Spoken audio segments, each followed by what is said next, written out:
Hey guys, it's Matt Smallbone from FR3. I want to show you guys a really cool feature and how it operates as well. So this is actually our drop-down bunk up here. Very simple to operate.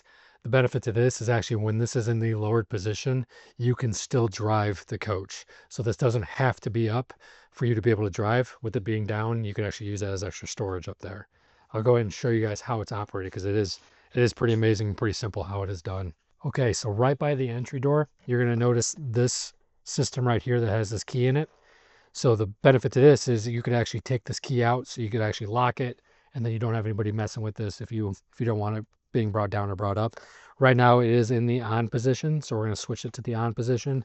And then to raise and lower is just this button right here. So all you got to do is just hold down this lower button until all the way down.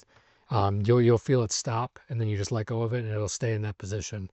And then to bring it back up, all you got to do is just press that top button there, and that'll raise it all the way back up to the ceiling.